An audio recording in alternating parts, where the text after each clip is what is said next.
آج کی نماز تراویح میں ہم سب نے مکمل 1.5 پارے کی تلاوت سنی ہے، اور اس 1.5 پارے میں جو صورتیں ہیں اور جتنی آیتیں پڑھی گئی ہیں، آئیے ہم اس کو سنتے ہیں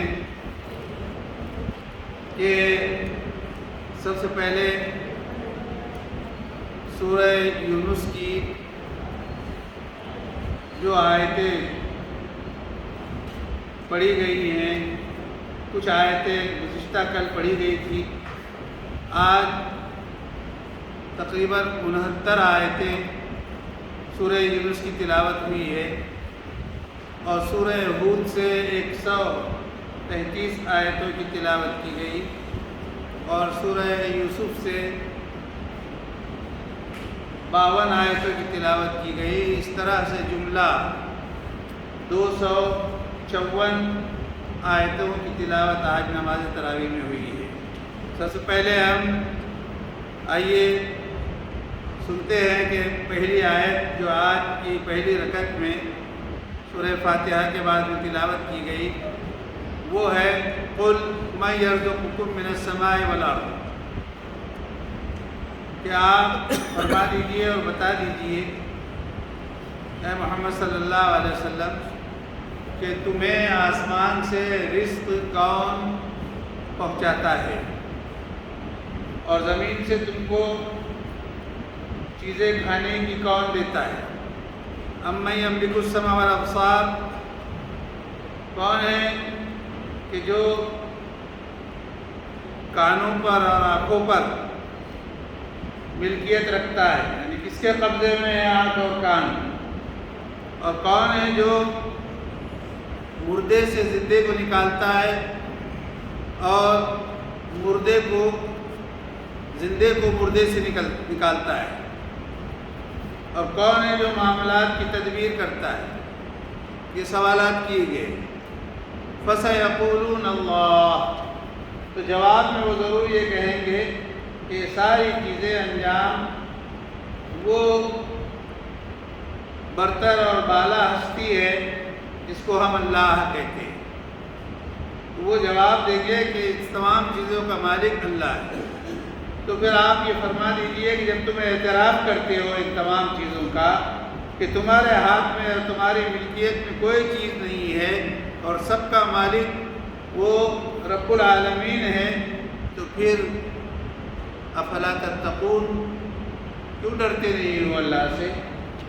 کیوں اللہ سے خوف نہیں کھاتے ہو؟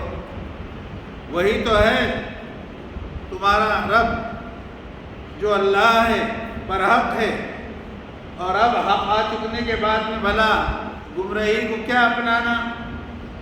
کہاں تم پھیرے جاتے ہو؟ کدھر کو منہ لے کے چلتے ہو؟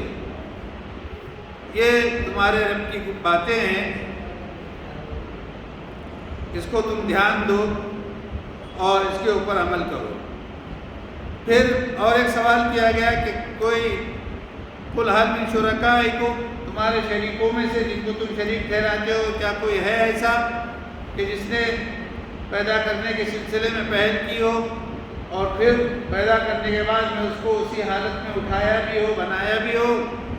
قُلِ اللَّهُ يَبْدَأُ الْخَلْقَ، آپ بتا دیجئے کہ پیدا کرنے کی سکت اور طاقت بھی اللہ رکھتا ہے، اور پیدا کرنے کے بعد میں اس کو اپنی اصلی حالت میں لوٹانے پر قادر بھی وہی مطلق ذات ہے۔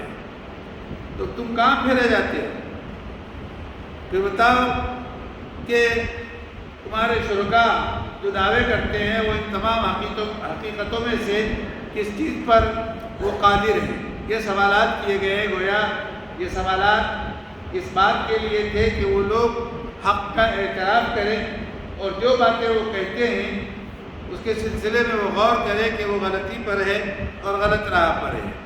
اس کے بعد میرے عزیزوں، آیت نمبر 36 پہ جو بات کہی گئی کہ وَمَا كَانَ هَذَا الْقُرْآنُ أَن يُفْتَرَىٰ مِن دُونِ اللَّهِ، یہ جو قرآن ہے جس کو ہم یاد کرتے ہیں، پڑھتے ہیں، سمجھنے کی کوشش کرتے ہیں، تو یہ قرآن اللہ یعنی ایسا نہیں ہے کہ جو گھڑ لیا گیا ہو، اللہ کے علاوہ کسی نے گھڑا ہو یا بنایا ہو، یا کہا ہو یا لکھا ہو، یہ قرآن تو در حقیقت تصدیق الذی بین یدیہ، جو کچھ بھی ہے یہ اللہ رب العزت کی حقانیت اور اس کی سچائی، اور خود قرآن یہ کہتا ہے کہ میں اللہ کا کلام ہوں۔ تو اور اس میں جو تفصیل کے ساتھ میں جو چیزیں کہی گئی ہے، بتائی گئی ہے، لا ریب فیہ، اس میں ذرہ برابر بھی کوئی شک اور شبہ نہیں ہے۔ تو یہ اللہ رب العالمین کی جانب سے، اور تم کہتے ہو کہ اس کو اس نے گڑھ لیا ہے۔ اگر یہ بات تمہاری صحیح ہے تو فَأْتُوا بِسُورَةٍ مِّن مِّثْلِهِ، ذرا اس کی صورتوں میں سے کسی ایک صورت کی طرح لا کے دکھا دو، بناؤ۔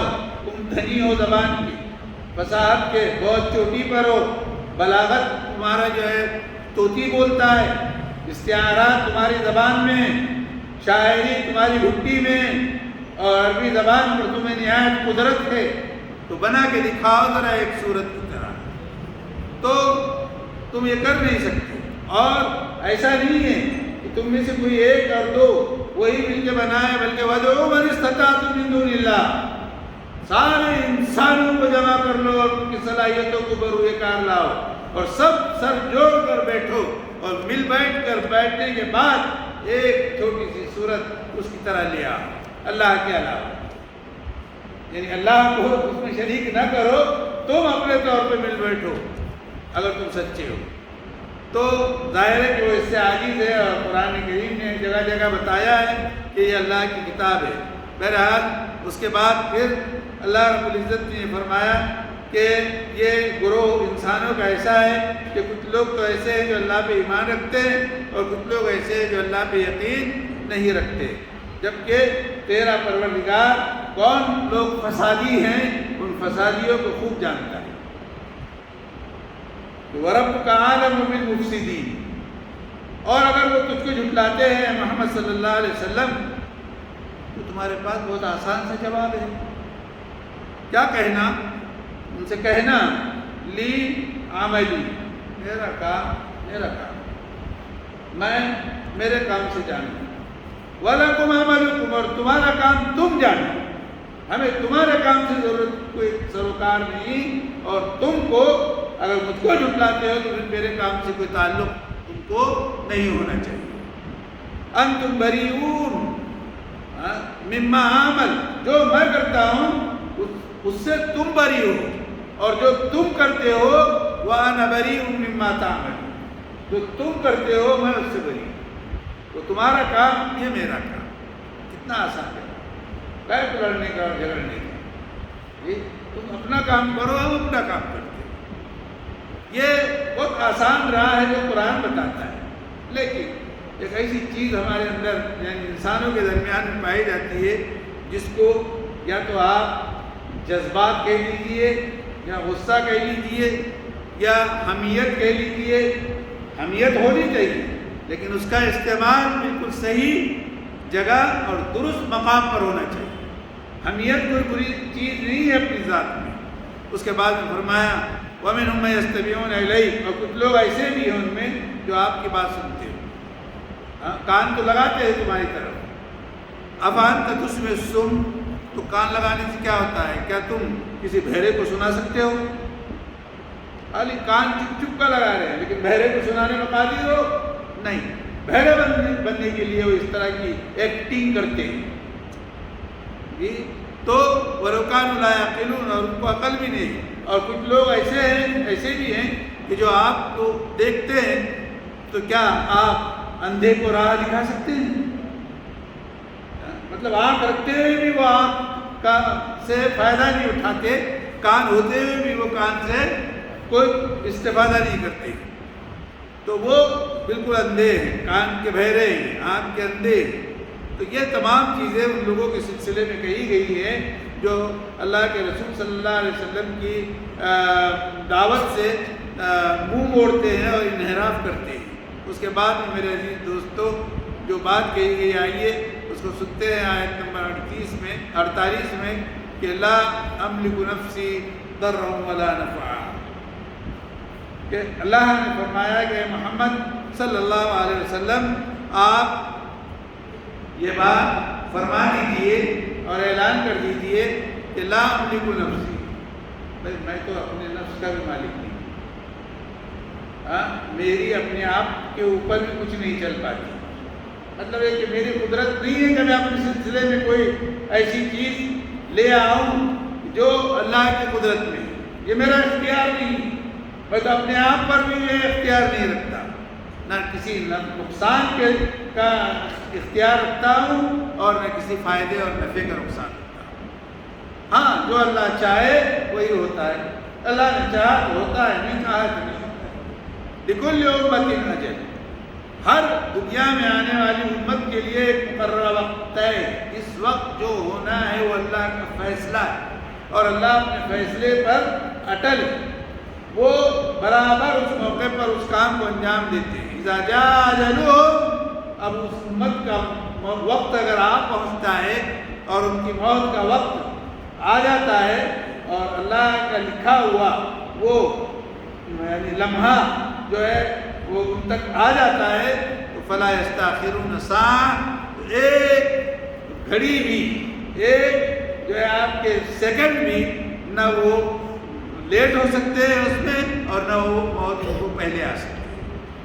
یہ بات اللہ کے فیصلے کے ہے۔ قل ارأیتم ان اتاکم عذاب بیاتا، کیا خیال ہے تمہارا؟ فرما دیجیے محمد صلی اللہ علیہ وسلم کہ اگر تمہارے پاس میں اس کا عذاب رات میں آئے یا دن کے کسی وقت میں آئے، ماذا یستعجل منہ المجرمون، تو بتاؤ کہ جو مجرمین ہیں وہ کیا اس بارے میں کتنی جلدی، اگر جلدی کریں گے تو کیا جلدی کر پائیں گے، کیا روک پائیں گے عذاب کو؟ رات میں آئے یا دن میں آئے، کیا ان کی سکت میں ہوگا کہ وہ اس عذاب کے سلسلے میں وہ کوئی جو ہے آپ کے کوئی حکم لگائے یا روک دے؟ ان کے اختیار میں یہ چیز نہیں ہوگی۔ تو اس کے بعد میں پھر میرے عزیزو جو بات کہی گئی ہے آئیے سنتے ہیں کہ جب میں اپنے نفس کا جو ہے نہ نقصان کے سلسلے میں ملکیت رکھتا ہوں نہ نفع کے سلسلے میں ملکیت رکھتا ہوں، تو تم اس سے جس طرح کی نفع اور نقصان کے سلسلے میں توقعات رکھتے ہو، یہ میرے اختیار سے باہر کی چیز ہے، بلکہ اس کا مالک اللہ ہے، اللہ کی طرف جو ہے ایک طرح کی دعوت ہے۔ ورنہ اب آپ جب اس جملے کو سنیے اور ذرا اپنے ماحول اور معاشرے پہ نظر ڈالیے کہ میں اور آپ اور ہم جیسے لوگ غلط فہمیوں میں مبتلا ہو کر کتنے ایسے لوگ ہیں کہ جن کو ہم یہ سمجھتے ہیں کہ اس سے فائدہ ہوتا ہے، اور کتنے ایسے جن کے سلسلے میں یہ جانتے ہیں کہ ان کی وجہ سے یہ نقصان ہوا ہے۔ گویا نعوذ باللہ جو کام اللہ کا ہے، جو صفات اللہ کی ہیں، وہ کام اور وہ صفات ہم نے اللہ کے بندوں کے اندر جو ہے دیکھنی شروع کر دی اور ان صفات پر ہم نے ایمان لانا شروع کر دیا، جو سراسر غلط ہے۔ سمجھ میں آ رہی بات؟ تو نفع اور نقصان پہنچانے والی ذات کون ہے؟ اللہ رب العزت کی ہے۔ اس کے بعد میرے عزیزو آیت نمبر 56 میں جو بات کہی گئی کہ قل، آیت نمبر 56 میں کہا گیا خطاب کر کے تمام لوگوں کو، یا ایھا الناس، اے لوگو، کیا تمہارے پاس میں نصیحت نامہ تمہارے پروردگار کی جانب سے آ چکا، اور یہ نصیحت نامہ یہ در حقیقت شفا بھی ہے، جو تمہارے دلوں میں، سینوں میں، اندرون میں جو کچھ بیماریاں ہیں، وہ بیماریاں بھلے مادی ہوں یا روحانی ہوں، ہر دو طرح کی بیماریوں کا علاج یہ قرآن کریم ہے، یہی شفائے صدور ہے، یہ ہدایت نامہ ہے، یہ مومنین کے لیے رحمت ہے۔ اس لیے تم قرآن کریم کی پیروی کرو، یہ اللہ کا فضل، یہ اللہ کے فضل سے تمہارے پاس میں آیا ہے اور یہ اس کی رحمت کا کرشمہ ہے۔ تو پھر اب مومنین کو اس سے خوش ہونا چاہیے اور مومنین کو اس قرآن کریم سے بہت کچھ اپنے جو ہے زنبیل میں اس کو بھرنا چاہیے تاکہ اس کا ایمان مضبوط ہوتا رہے۔ اس کے بعد میرے عزیزو آیت نمبر جو ہے 61 میں جو بات کہی گئی وہ ایک جملے میں کہی گئی کہ الا ان اولیاء اللہ لا خوف علیہم ولا هم يحزنون، جو اللہ کے واقعات میں بندے ہوتے ہیں انہیں نہ کہیں کوئی خوف ہوتا ہے، نہ کوئی ڈر ہوتا ہے، نہ غم ہوتا ہے، نہ کدورت ہوتی ہے، نہ دل کے اندر جو ہے کسی طرح کے غلط قسم کے خیالات آتے ہیں۔ ظاہر ہے کہ یہ کون ہے اللہ کے ولی؟ یہ وہی ہو سکتا ہے جو اپنے آپ کو محسوس کر سکتا ہے، لیکن جو وہ محسوس کرتا ہے اگر وہ اس کا اظہار کر دیتا ہے تو وہ قطعی اللہ کا ولی نہیں ہو سکتا۔ اس لیے کہ یہ صرف محسوس کرنے کی بات ہے، یہ کہنے کی بات نہیں ہے۔ کہنے کا مطلب کیا ہے کہ تم اپنے آپ کو نعوذ باللہ اللہ سے بہت زیادہ قریب تصور کرتے ہو اور اپنے آپ کو اللہ سے گویا بہت زیادہ متعلق جانتے ہو، یہ صحیح نہیں، یہ درست نہیں۔ ہاں، تمہارا دل مطمئن ہو جائے اس پر اور تم اپنے عمل پر کاربند رہو اور تم اپنے عمل کے سلسلے میں مطمئن ہو جاؤ تو سمجھو کہ شاید تم اپنے آپ میں اللہ کے دوست ہو۔ سمجھ آ رہی بات؟ میرا اشارہ بھی آپ سمجھ رہے ہیں؟ تو یہ طریقہ کار اس دنیا میں ان لوگوں کے بارے میں اللہ رب العزت نے کہا ہے جو واقعتاً اللہ کے سلسلے میں بہت زیادہ قریب ہوتے ہیں، ویسے بندوں پر نہ اللہ کا خوف ہوتا ہے، نہ کوئی غم ہوتا ہے، نہ کسی قسم کی دنیا کی تنگی ان کے اوپر کوئی اثر انداز ہوتی ہے۔ اس کے بعد میرے عزیزوں، آیت نمبر 86 میں جو بات کہی گئی آئیے اس کو سنتے ہیں کہ آیت نمبر 86 میں اللہ رب العزت نے حضرت موسیٰ نبینا علیہ السلام کا ایک واقعہ یہاں پر ذکر کیا ہے۔ تو ہم نے موسیٰ علیہ السلام کو وحی کی ہے اور ان کے بھائی کون تھے؟ حضرت ہارون علیہ السلام۔ جی، میں نے شاید اس سے پہلے یہ بات کہی تھی کہ دنیا جب سے اللہ نے بنائی ہے اور جو چیز ہمارے پاس میں قرآن کریم کی روشنی میں یہ بات کہہ رہا ہوں کہ جو دعا حضرت سیدنا نبینا موسیٰ علیہ السلام نے مانگی ہے اور اللہ نے حضرت موسیٰ علیہ السلام کی دعا کو جو قبولیت بخشی ہے، ایک ایسی دعا مانگی جو کسی اور نے نہیں مانگی، اور اللہ نے ایک ایسی دعا قبول کی کہ جو شاید اب اس طرح کی دعا کی قبولیت اللہ رب العزت عطا نہیں فرمانے والے ہیں۔ اور کیا ہے؟ حضرت موسیٰ علیہ السلام نے اللہ کے حضور اپنے بھائی کے نبی بنا دینے کی دعا فرمائی تھی کہ اللہ میرے بھائی کو نبی بنا دے۔ اور کیوں؟ تو وہ افصح منی لسانا، اس کی زبان ذرا صاف ستھری ہے۔ جی، حضرت موسیٰ نے لکھا ہے حضرت موسیٰ علیہ السلام کی زبان میں قدر نکونت تھی۔ بہرحال وجہ یہ بھی رہی ہو، مختلف قسم کی وجوہات بتائی گئی، ہمیں یہاں وجوہات سے بحث نہیں ہے، لیکن بات یہ کہنی ہے کہ وہ دعا مانگی اور اللہ نے وہ دعا قبول کی۔ نہ پہلے کسی کی ایسی دعا قبول کی گئی اور نہ ہی قیامت تک کہ کسی کی دعا ایسی قبول کی جائے گی، اس لیے کہ نبی بنا دیا۔ اور ایک نبی نے اپنے بھائی کو نبی بنانے کی دعا کی اور اللہ نے وہ قبول کیا۔ تو یہ وہ ہے کہ ہم نے موسیٰ علیہ السلام کی طرف وحی کی ہے اور ان کے بھائی کی جانب ان تبوّأ لقومکما بمصر، کہ تم مصر میں اپنی قوم کے لیے مسکن اور ٹھکانہ بنا دو، رہنے کی کوئی جگہ، اور وہاں پر ایسے گھر بناؤ کہ ان گھروں کا وجعلوا بیوتکم قبلہ، کہ ان گھروں کا جو ہے داخلہ یا اس کے گھروں کی سمت وہ قبلے کی جانب ہو، اور پھر تم نماز کو قائم کرو۔ تو قبلے کی جانب میں گھروں کو بنانے کی جو وجوہات مفسرین نے لکھی ہے وہ بہت ساری ہیں۔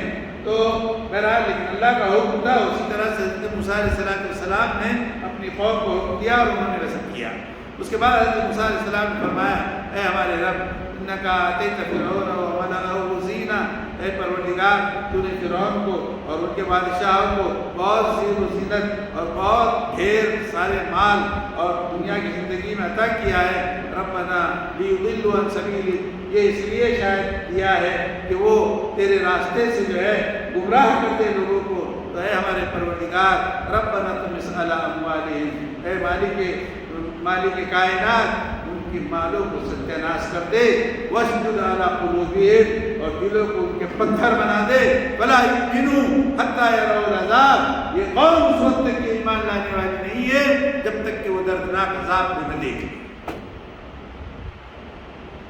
حضرت موسیٰ علیہ السلام نے یہ دعا کی، قال قد اجیبت دعوتکما، اللہ نے فوراً رزلٹ بھی دے دیا. کیا فرمایا؟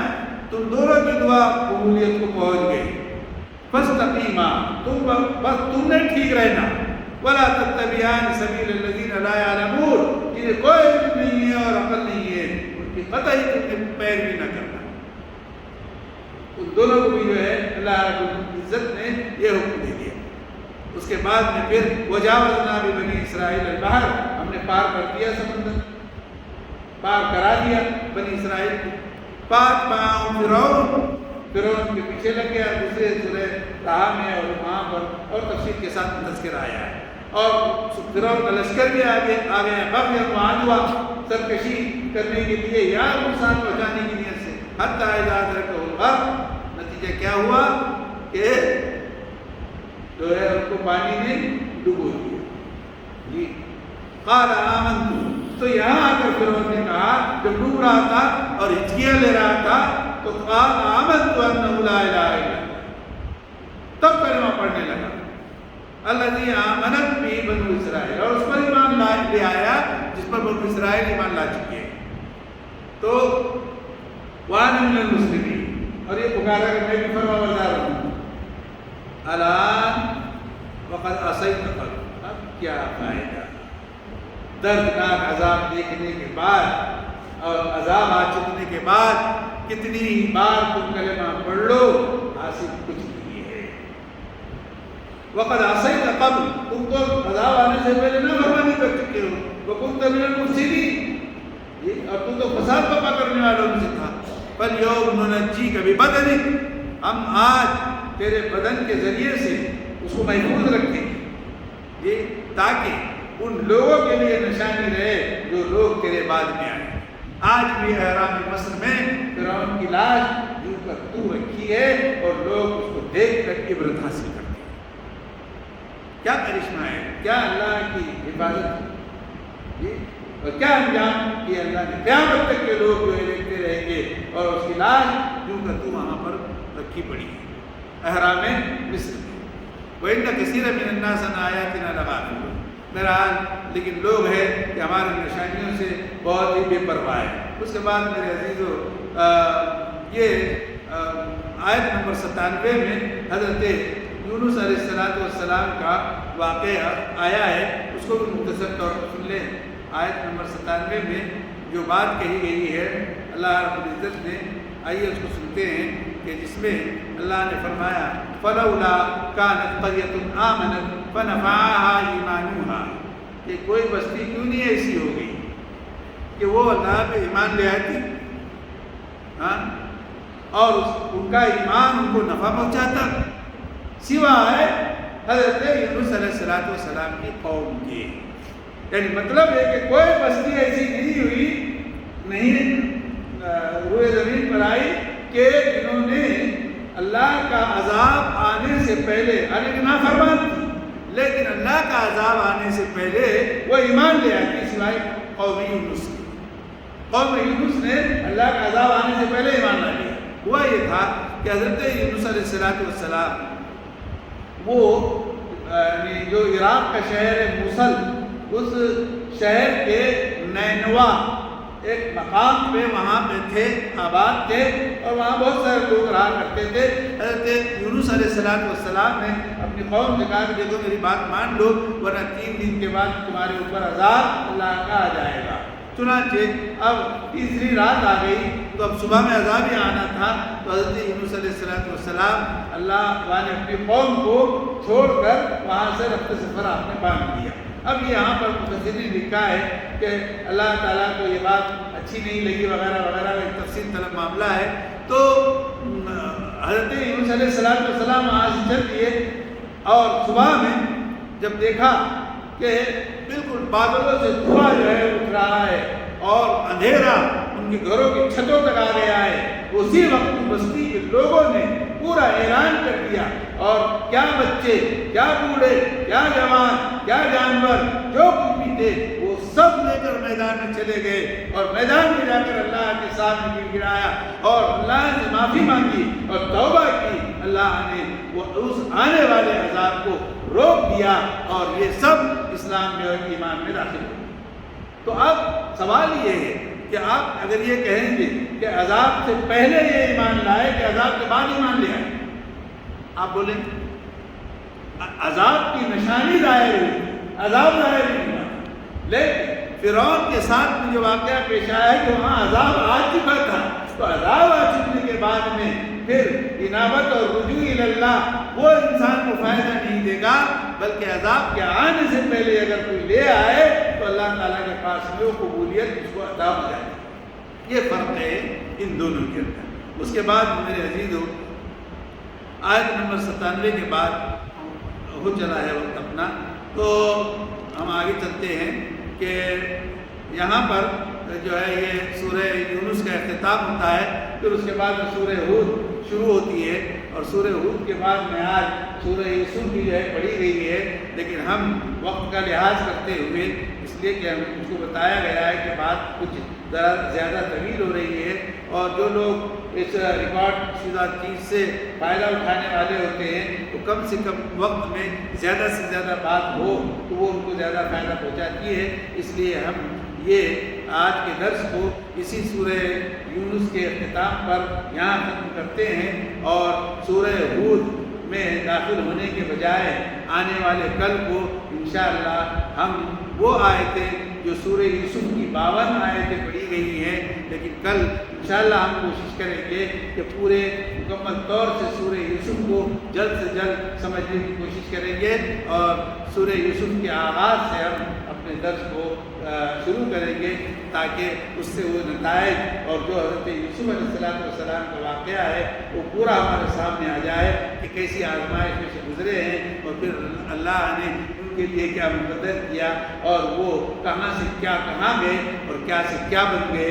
بالآخر انہوں نے جو خواب دیکھا تھا اس کی تعبیر کس طرح سے وہ جو ہے آنکھوں کے سامنے آئی، اور وہ جو ستارے اور سورج اور چاند وہ کون تھے، انشاءاللہ ہم کل گفتگو کریں گے۔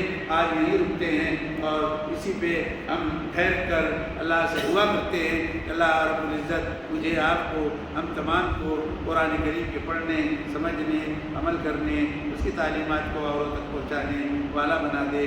وَمَذَالِكَ عَلَى اللَّهِ بِعَزِيزٍ رَبَّنَا تَقَبَّلْ مِنَّا إِنَّكَ أَنْتَ السَّمِيعُ الْعَلِيمُ وَتُبْ عَلَيْنَا إِنَّكَ أَنْتَ التَّوَّابُ الرَّحِيمُ وصلى الله تعالى على خير خلقه محمد وعلى آله وصحبه أجمعين برحمته